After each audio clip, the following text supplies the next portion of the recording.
Welcome to This Week with Old Sarge.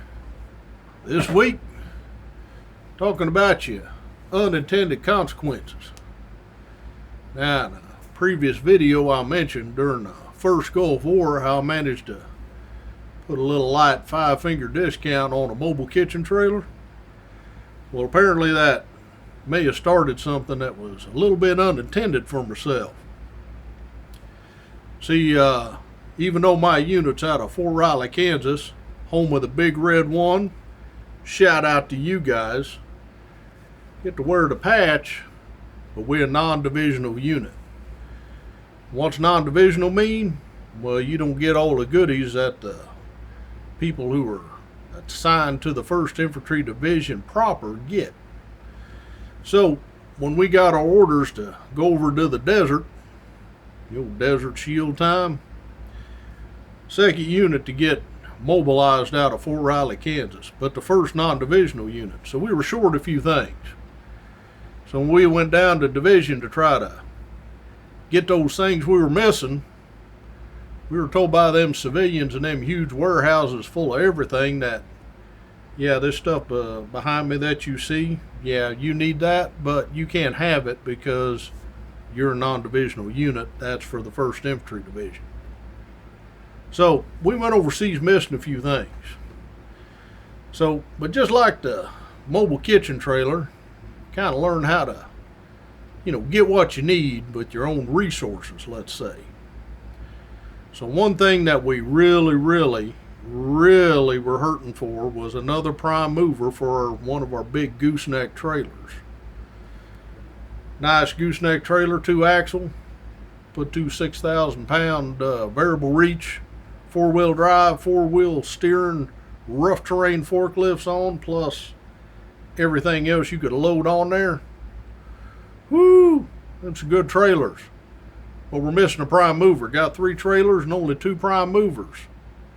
Now we got all kinds of 2.5s and 5 tons. Even some of the 5 tons got a 5th wheel on them, but they can't really pull this gooseneck trailer very well. Got a lot of other trailers for a lot of other things. Ordnance unit, woo, getting tasked to do stuff all over the place. Send this over here, send that over there. Feel like you kind of a half ammunition company, half transportation company. So not having a prime mover was getting to be a real problem. But one day when I was at the main camp there, we got our big tent city, here, and in the backyard we got all kinds of ammo stored, all over the place on different pads. And in the front yard, we got our motor pool. So I'm standing at the camp area there, and I hear this big old diesel coming from the highway, coming up our driveway, kind of, so to speak. Big old hill there, and he come down the other side into our camp. And man, this diesel sounds huge. I mean, I've heard me a lot of diesels, but whoo, it sounded even bigger than a M60 tank, and I heard one of those wound up like they were trying to blow the thing up one day. Boy, this thing sounds huge, and it sounds mean, and it sounds angry, and it's getting closer. And I'm standing there going, what in the hell? Up over that hill, the cab comes into view as the vehicle starts climbing that hill, coming into sight. And the vehicle just keeps going and going and going and going until there's a cut V shows up in front of it. One of those little Chevy Blazers with the diesel engines, terrible vehicle, is leading this thing into our camp. And then the whole truck comes into view, and this thing's huge. And it's driving, and the cut V and this big old truck go into the motor pool. And I'm like, what the hell? I gotta go take a look at this, see what this thing is. Not much, new happens around there, so when something does, it's kind of interesting. So I head on down to the motor pool. Headed down there, and the cut V pulls in and stops, and the big old truck's coming in behind it. Guys are getting out of the old cut V. One of them gets out the back door and kind of hoofs it off at an angle, going up towards where our little tent city is, underneath the big old camo net. Well, whatever. Our motor sergeant, E7, sergeant first class, he gets out of the passenger side front of that cut V. And I woke up to him. He says, "Hey, LT." I'm like, "Hey, Sarge, what do you got here?" And this big old truck pulls up and stops. And I can see it's got a ladder that goes up the side of it. Then you get on a little platform to open the door to get inside the cab.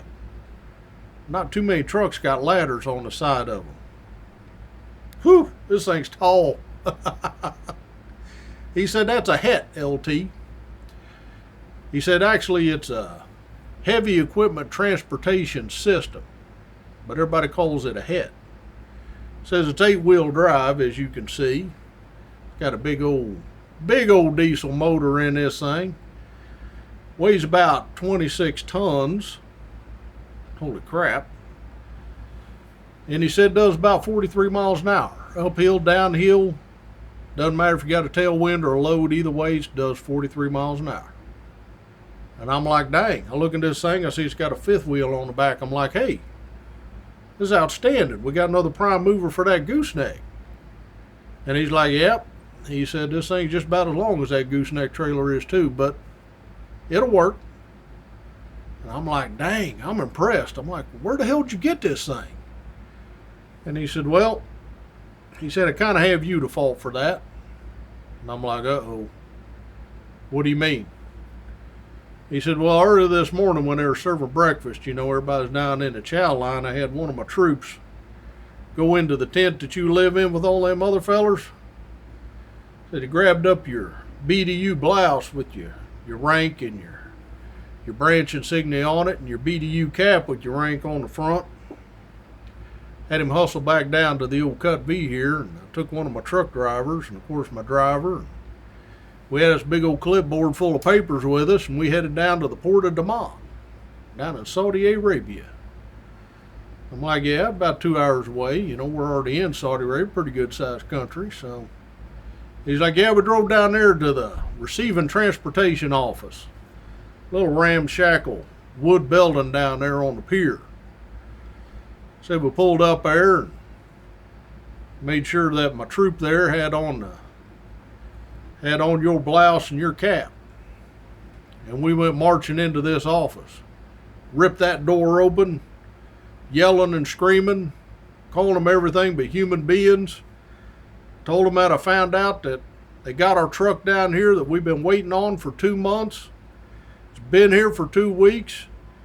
You fuckers ain't giving us our truck. It's the last time you're going to do this shit to us. I'm tired of coming down here and digging all this, you know, going through all your stuff to get my doggone equipment that you should be notifying me about. And I brought my LT with me, and he ain't fucking happy either. And they start raising holy hell. They got this whole act going. They're kicking trash cans over, yelling and screaming. These guys in this receiving transportation building, he said they're losing their shit. They're grabbing clipboards off the wall, you know, got all the manifests from the ships unloading in the port. And they're looking through them trying to find our truck, and can't find our truck, can't find our unit. And they grab another clipboard, and they got another guy, hey, look on that clipboard to you, look on that clipboard. Ooh, he said we were raising holy hell down there. And they just, you know, everything's so screwed up anyway, they can't find any truck that belongs to us down there. And he's accusing them of giving our truck to another unit, you know, because they're a bunch of sloths down there that don't want to do their job right, and this is bullshit, and last time it's going to happen. He's just going off. Woo, and they're like, look, settle down, settle down, settle down. They say, you know, come on now, this is, what kind of truck you need? He said, I need a truck that can pull this gooseneck trailer. It's got to have a 5th wheel on it. And they're like, tell you what, we got a het. How about a het? We'll just give you a het. He's like, all right, I'll take a het. So he stole a truck from the doggone port.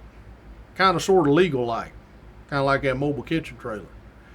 And they drove that thing all the way back at 43 miles an hour. Whew, took them a long time to get back. And I'm like, well, that's pretty good.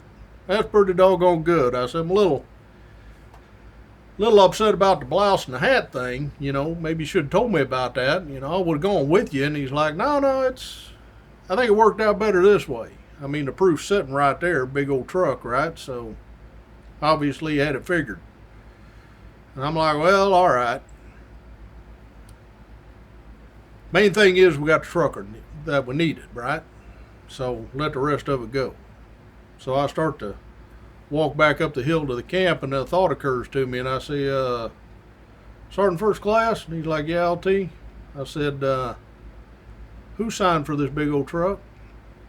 He laughs a little bit, reaches in that old cut V Chevy Blazer and pulls out his clipboard and holds it up to me and says, well, you did, Lieutenant. I'm like, all right. It's got my signature on the bottom. Oh, that's all right. I'm sure they'll find it if they ever need it. So a hell of an interesting story. Glad I could help out. A little unintended consequences from my previous actions. Didn't slow us down any, though. We got some more good stuff for us over with. So, shout out section this week. Shout out to all my B troopers out there doing the JOB. Holding true to your oath that you swore to the Constitution, not to some doggone politician. Appreciate that you doing the right things out there. First time, every time. You best be keeping track of each other now, doggone it. Military, we appreciate what you're doing out there, at home and overseas. Keeping us safe. Standing the post. Holding that line. We appreciate what you're doing. Thank you. Thank you very much. So till next week, me and Christmas Pig. Bye now.